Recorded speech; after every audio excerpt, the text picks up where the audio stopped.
अपना उम्मीदवार उतार सकती है उपचुनावों के लिए। लेकिन उमर अब्दुल्ला की पार्टी में बडगाम उपचुनाव को लेकर क्लेश जारी है, क्योंकि श्रीनगर से नेशनल कॉन्फ्रेंस के सांसद आगा रुहुल्ला चुनाव प्रचार से दूरी का ऐलान कर चुके हैं।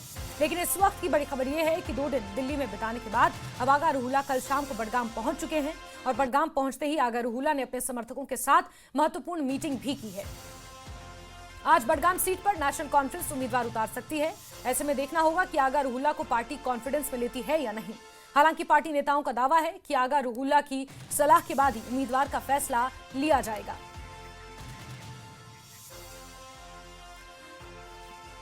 तो आज उम्मीदवार का ऐलान हो सकता है। नेशनल कॉन्फ्रेंस बडगाम सीट से उम्मीदवार का ऐलान कर सकती है। 2 दिन आगा सईद रुहुल्ला मेहंदी, जो कि श्रीनगर से सांसद है, बडगाम से ताल्लुक रखते हैं, पूर्व में बडगाम से विधायक भी रह चुके हैं। दिल्ली बिताने के बाद अब बडगाम वापस लौट चुके हैं। अपने समर्थकों के साथ एक मीटिंग भी कर चुके हैं। अब ये मीटिंग चुनाव में समर्थन देने को लेकर है या चुनाव से दूरी बनाने को लेकर, इस पर अभी सस्पेंस बरकरार है। आज शाम तक कैंडिडेट का ऐलान हो सकता है। और बडगाम में रुहुल्ला किंग मेकर कैसे हैं ये भी आपको बता रहे हैं। शिया वोटर बडगाम में क्योंकि निर्णायक भूमिका में है। बडगाम में करीब 30 से ज्यादा शिया आबादी बडगाम में ज्यादा है। आगा रुहुल्ला शिया धर्मगुरु के तौर पर भी अपनी एक पहचान रखते हैं और बडगाम में आगा रुहुल्ला एक बड़ा फैक्टर है। अगर बडगाम के चुनाव परिणाम नेशनल कॉन्फ्रेंस को अपने पाले में लाने हैं तो आगा रुहुल्ला को साथ लेकर चलना बडगाम में नेशनल कॉन्फ्रेंस के लिए बेहद जरूरी है। अब वो इच्छा के अनुसार हो या इच्छा के विरुद्ध, लेकिन ऐसे में आगा रुहुल्ला किंग मेकर बडगाम में साबित हो सकते हैं। और अगर रुहुल्ला मान गए तो बडगाम सीट बहुत आसानी से नेशनल कॉन्फ्रेंस निकाल सकती है। लेकिन कुछ दिनों पहले आगा रुहुल्ला का बयान कि वो प्रचार में नहीं जाएंगे, क्या मुंह लेकर जनता के बीच जाएंगे, क्योंकि उमर सरकार ने वादे पूरे नहीं किए। अब ऐसे में सलमान सागर जो हजरत बल से विधायक भी हैं, उन्होंने कहा था कि आगा रुहुल्ला को मना लिया जाएगा, उनसे बात की जाएगी। जो मतभेद हैं उसका असर चुनावों पर नहीं देखने को मिलेगा। और अब आगा रुहुल्ला क्यों नाराज हैं ये भी बताते हैं आपको। दिसंबर 2024 से नेतृत्व से दूरियां उनकी बढ़ी हैं। जो रिजर्वेशन का मुद्दा था उस पर नेशनल कॉन्फ्रेंस के साथ उनका टकराव और अपने हुकूक की लड़ाई से वो ये मानते हैं कि नेशनल कॉन्फ्रेंस भटक गई है।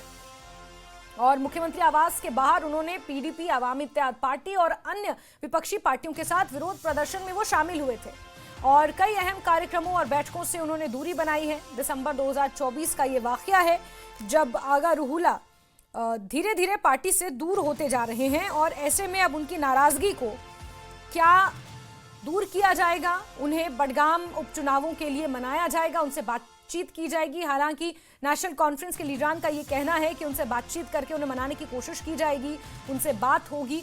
और बडगाम में क्योंकि कैंडिडेट भी उतारना है, 20 अक्टूबर तक का ही समय है जब नॉमिनेशंस फाइल किए जा सकते हैं। ऐसे में नेशनल कॉन्फ्रेंस किसे मैदान में उतारती है ये देखना काफी महत्वपूर्ण होगा। नगरोटा के लिए नेशनल कॉन्फ्रेंस ने कांग्रेस का समर्थन देने का ऐलान तो कर दिया है, लेकिन जो पेंच है वो बडगाम सीट पर फंसा हुआ है। किसे मैदान में उतारेगी? अगर बीजेपी की बात की जाए तो 2024 के चुनाव तो बीजेपी ने घाटी से नहीं लड़े, वहां पर बडगाम से अपना उम्मीदवार नहीं उतारा, लेकिन उपचुनावों में बीजेपी ने अपना उम्मीदवार उतार दिया है। आगा सईद मोहसिन को टिकट दिया है, जो खुद शिया समुदाय से आते हैं और उनकी भी वहां पर पेंट है। पूर्व में जिला अध्यक्ष भी रह चुके हैं और उनकी भी वहां पर एक प्रतिष्ठा है, ना ही सिर्फ एक लीडर के हैसियत से बल्कि एक धर्मगुरु के तौर पर भी उनकी अपनी एक पेंट है। ऐसे में आगा रुहुल्ला का फैक्टर बडगाम सीट पर कितना बड़ा है और नेशनल कॉन्फ्रेंस इस फैक्टर को किस तरह कैच करती है, ये वो तमाम राजनीतिक समीकरण हैं जो इस वक्त चर्चा के केंद्र में है। और बडगाम में क्या उमर की साख दांव पर लगी है, ये सवाल इसलिए क्योंकि मुख्यमंत्री उमर अब्दुल्ला ने जो चुनाव लड़ा था बडगाम और गांधरबल से, बडगाम से भी अच्छे खासे वोट उन्हें मिले थे, लेकिन उन्होंने बडगाम को छोड़ दिया और उसकी नाराजगी बडगाम के लोगों में है। आबिद हुसैन का सीधे रुख करते हैं, बडगाम से हमारे साथ जुड़ चुके हैं। आबिद, इस वक्त बडगाम की जंग सबसे ज्यादा दिलचस्प है, बहुत सारे फैक्टर्स हैं जिन पर चर्चा की जा सकती है, लेकिन सबसे बड़ी बात यह है कि नेशनल कॉन्फ्रेंस बहुत जल्द अपना उम्मीदवार उतार सकती है। कौन से प्रोजेक्टेड ऐसे चेहरे हैं और आगा रुहुल्ला का फैक्टर क्या कंसिडर किया जाएगा? बिल्कुल जैस्मीन, क्योंकि जिस तरह से आपने खुद कहा, बीजेपी अपनी पार्टी या दूसरे जो जमातें उन्होंने अपने उम्मीदवार का नाम का ऐलान किया है, लेकिन जो बडगाम में मेजर 2 जमातें हैं, पीडीपी और नेशनल कॉन्फ्रेंस, वो अभी तक जो उम्मीदवार का नाम का उन्होंने अभी तक ऐलान नहीं किया है। हालांकि नेशनल कॉन्फ्रेंस आगा सईद रुहुल्लाह मेहदी का इंतजार कर रही है और कहीं ना कहीं वो फैक्टर है। शायद एनसी अभी भी आगा सईद रुहुल्लाह को मनाने की कोशिश कर रही है और जिस तरह से आगा सईद रुहुल्लाह मेहदी दिल्ली से लौटे और उसके बाद अपने सपोर्टर्स से कल शाम को मीटिंग की, तो ये कहीं ना कहीं दर्शाता है कि शायद कोई स्ट्रैटेजी तैयार हो रही है। और ये भी बताया जा रहा है आज दिन को भी उनके यहाँ इंडोर मीटिंग होगी, या हम कहेंगे खुफिया तरीके से वो अपने सपोर्टर्स से मिल रहे हैं, उनसे भी राय पूछ रहे हैं। हालांकि नेशनल कॉन्फ्रेंस का कहना है कि वो कोशिश कर रहे हैं, रुहुल्लाह उनका साफ कहना है रुहुल्लाह के बगैर कोई कैंडिडेट नहीं होगा, रुहुल्लाह के मशवरे के बगैर कैंडिडेट सिलेक्ट नहीं किया जाएगा। हालांकि यहाँ पर नेशनल कॉन्फ्रेंस के लिए कई लीडरान पैनल में है, जैसे आगा सईद महमूद काफी वक्त से पार्टी में है, नासिर असलम वानी उनका भी नाम सामने आता है और कई और ऐसे चेहरे हैं।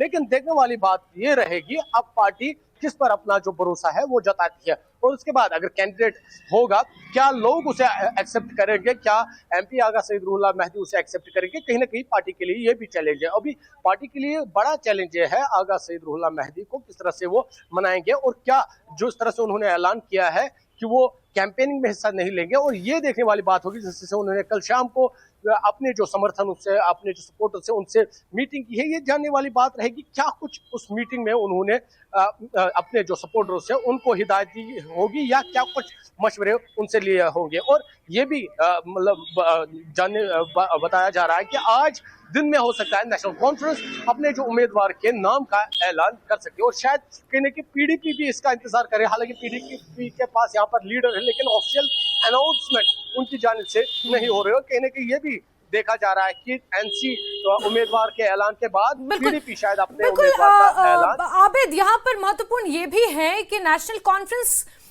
किसे मैदान में उतारती है। आगा सईद मोहसिन को बीजेपी ने मैदान में उतारा है, पीडीपी के पास मुंतजिर मेहंदी जैसा कैंडिडेट है जो पहले भी चुनाव लड़ चुके हैं और ऐसे में नेशनल कॉन्फ्रेंस के पास कोई चेहरा कोई नाम है जिसको लेकर स्पेकुलेशंस हैं, जिसको लेकर चर्चा है, या फिर कोई पैराशूट कैंडिडेट ही हो सकता है।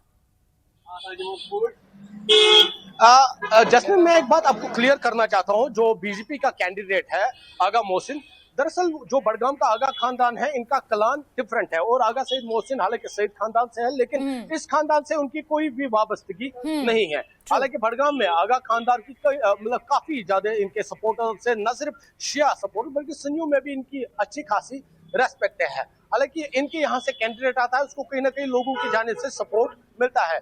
ये मैं क्लियर कर रहा हूँ क्योंकि बीजेपी की जानिब से हालांकि वो शिया कैंडिडेट है लेकिन आगा कलान से वो डिफरेंट है, क्योंकि आगा कलान ने भी इससे कुछ दिन पहले वो स्टेटमेंट दिया था कि इनका हमारे कलान से कोई वाबस्तगी नहीं है। तो अब रही बात एनसी के, क्योंकि जिस तरह से मैंने पहले ही कहा आगा सईद महमूद यहाँ पर पार्टी के साथ काफी वक्त से वाबस्ता है, शायद पार्टी उन पर भरोसा जता सकती है। और कहीं ना कहीं जिस तरह से कल चौधरी रमजान ने भी कहा कि बडगाम में जो कैंडिडेट होगा रुहुल्लाह की कंसल्टेशन के बाद ही उसे ठीक है। नेशनल कॉन्फ्रेंस तो इस स्टैंड पर आ चुकी है कि आगा रुहुल्लाह के कंसेंट से ही बडगाम में उम्मीदवार उतारा जाएगा, लेकिन आगा रुहुल्लाह क्या इस बात को एक्सेप्ट करेंगे और क्या इस बात को मानेंगे, ये देखना महत्वपूर्ण होगा। आबिद, आप हमारे साथ बने रहिए। उधर बडगाम उपचुनावों में आगा रुहुल्लाह की नाराजगी पर उमर अब्दुल्ला ने कहा है कि मैं कैसे कह सकता हूं कि यह मुमकिन नहीं है, बडगाम में कुछ भी हो सकता है। साथ ही जब उनसे अल्ताफ बुखारी को लेकर सवाल पूछा गया तो उन्होंने कहा कि अगर रुहुल्लाह अल्ताफ बुखारी की सलाह पर काम करना चाहते हैं तो मैं उनको रोकने वाला कौन हो सकता हूं, लेकिन मेरी जानकारी में जमीनी स्तर पर पार्टी में कोई मतभेद नहीं है। बडगाम सीट पर अगर रुहुल्लाह साहब का अपना कैडर हो सकता है, आपका अपना कैडर हो सकता है। आप कुछ भी मान सकते हो ना, मैं कौन हूं तो आपसे ये कहने के लिए कि आप इसको नहीं मानो। आप अगर मानना चाहते हो आप मान लीजिए। जिस तरह से बयान अगर रुहुल्लाह साहब भी कर रहे हैं, एक सेकंड, आप सवाल पूछो ना। आप सवाल पूछिए। यही सवाल है, क्या ऐसा हो सकता है या कुछ भी हो सकता है ना, कुछ भी हो सकता है। मैं यहां बैठ के कैसे कर सकता हूं ना कि ये मुमकिन ही नहीं लेकिन है। ये मालूम होने लगा है कि नेशनल कॉन्फ्रेंस बडगाम सीट पर 2 कैडर हो सकते हैं, ये मालूम होने लगा। किसको मालूम होने लगा? हम लोगों को मालूम होने लगा। आपको? तो फिर ठीक है ना, चलो थैंक यू। आपको अगर जम्मू में बैठ के बडगाम का इतना मालूम है जितना हमें श्रीनगर में बैठ के मालूम नहीं है, तो मैं क्या कह सकता हूं ना। फिर मुझसे ज्यादा आप बुद्धिमान हो। मैंने शुरुआत में ही अल्ताफ बुखारी साहब का जिक्र किया था, उन्होंने भी कहा कि आगा साहब वहां से इंडिपेंडेंट कैंडिडेट उठा सकते हैं। तो अब अगर रुहुल्लाह अल्ताफ बुखारी साहब के मशवरे के मुताबिक काम करना चाहते हैं तो उनको कौन रोक सकता है। लेकिन इस तरह का कोई असेसमेंट। वहीं आगा रूहुला की नाराजगी पर डिप्टी सीएम सुरेंद्र सिंह चौधरी ने कहा कि पार्टी में कोई मतभेद नहीं है, हर पार्टी में ऐसी छोटी मोटी बातें होती रहती हैं।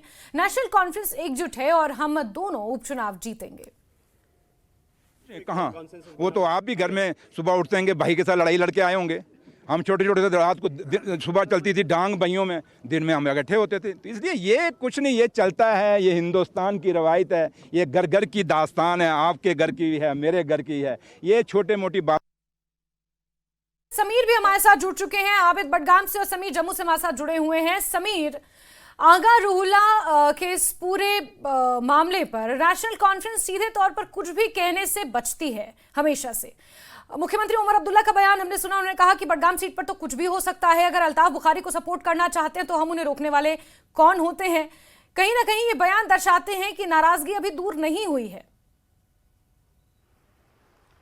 देखिए, जाहिर तौर पर नेशनल कॉन्फ्रेंस की ये कोशिश है, और कल जब प्रेस कॉन्फ्रेंस हो रही थी तो सबसे पहले मैंने ही सवाल पूछा था और मैंने आगा का बार बार उनसे पूछा, लेकिन उन्होंने मेरे सवाल का जवाब नहीं दिया। और उसके बाद जब प्रेस कॉन्फ्रेंस आगे बढ़ी तो एक रिपोर्टर ने फिर आगा से रूहुला के बारे में बोला, तो उस पर उन्होंने कहा कि अगर कुछ भी हो सकता है, मीन्स कि आपको ज़्यादा पता होगा, और उन्होंने ये भी कहा कि कोई डिफरेंसेस नहीं है। तो कहने का ये है जो अभी निकल के आ रहा है, देखिए नेशनल कॉन्फ्रेंस के जो लीडरशिप है उनकी ये कोशिश है कि किसी तरह से सैयद आगा रूहुला को मनाया जाए। आगा रूहुला जो है दिल्ली में 2 दिन थे, जिस तरह से हम बात कर रहे हैं, 2 दिन वो लगातार दिल्ली में थे, कई ऑफिशियल मीटिंग्स थी उनकी, जो एज एन एमपी वहाँ पे एंगेजमेंट थी। लेकिन कल शाम को जब भी वो पहुंचे, जब से ही पहुंचे वो बडगाम, तो उन्होंने अपने कोर ग्रुप के जो अपने लोग हैं, खास लोग हैं, चुनिंदा लोग, उनके साथ देर रात तक उन्होंने मशवरे किए। और अभी भी आगा रूहुला का अगला स्टेप क्या होगा उसके बारे में कोई जानकारी नहीं है। लेकिन नेशनल कॉन्फ्रेंस की लीडरशिप जो है लगातार, डॉक्टर फारूक अब्दुल्ला पार्टी के जो सीनियर नेता हैं वो लगातार इन टच में है आगा रूहुला के। और चौधरी रमजान का जो स्टेटमेंट है उसको आप उस नजरिए से भी देख लीजिए कि पार्टी चाहती है कि आगा रूहुला को ऑन बोर्ड लिया जाए, क्योंकि उनको पता है कि आगा रूहुला का बडगाम क्षेत्र में अच्छा एक वोट बैंक है, अच्छा इन्फ्लुएंस है, रूहानी लीडर भी हैं, रिलीजियस भी लीडर भी हैं और पॉलिटिकल लीडर भी हैं। तो कहीं ना कहीं उनको ऑन बोर्ड लेकर ही पार्टी आगे बढ़ना चाहती है, क्योंकि पार्टी ये नहीं दिखाना चाहती कि कोई ऐसा कैंडिडेट उठाया जाए जो आगा रूहुला को पसंद ना हो और कल पार्टी को पोल प्रोस्पेक्ट्स में डैमेज हो सकता है। तो कहीं ना कहीं ये सियासत है और सियासत की मजबूरियां है। उमर अब्दुल्ला को अभी आगा रूहुला के बारे में कुछ ज्यादा बोलने से बचाती हैं। लेकिन अगर हम देखें अंदर खाने की बात, तो उमर अब्दुल्ला और आगा रूहुला में बातचीत ही नहीं होती है, जो हमें जानकारी है कई महीने से। और जब से उन्होंने पीडीपी के एक प्रोटेस्ट में शमूलियत की, रिजर्वेशन के इशू पर, तब से लगातार वो ज्यादा बोलचाल नहीं है उनकी। और आगा रूहुला कहा जाता है कि एक मीटिंग, इंडोर मीटिंग थी कुछ दिनों पहले, कुछ महीने पहले,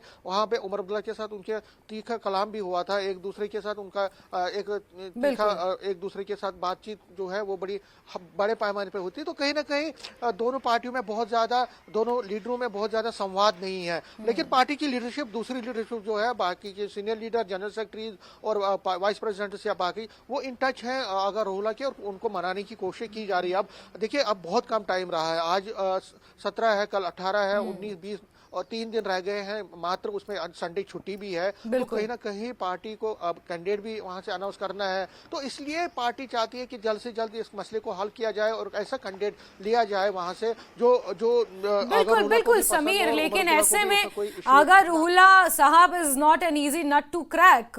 और बिल्कुल समीर, आप हमारे साथ बने रहिए। आबिद, आपसे भी अपडेट लेंगे, क्योंकि उम्मीद ये की जा रही है कि नेशनल कॉन्फ्रेंस आज अपना उम्मीदवार उतार सकती है बडगाम से। अब इसमें देखना होगा कि आगा रूहुला का कंसेंट होता है, आगा रूहुला की पसंद का कैंडिडेट उतरता है, या फिर नेशनल कॉन्फ्रेंस या उमर अब्दुल्ला जिस तरह से कह रहे हैं कि उन्हें जिस भी पार्टी को सपोर्ट करना है वो कर सकते हैं, उन्हें रोकने वाला मैं कोई नहीं हूं। ऐसे में ये पूरा जो पॉलिटिकल सिनेरियो बना हुआ है अपने आप में बहुत दिलचस्प है। आबिद, नजर बना के रखे, बहुत शुक्रिया हमारे साथ जुड़ने के लिए। समीर, आप हमारे साथ बने रहे, आगे भी खबरों पर आपसे बातचीत करेंगे। और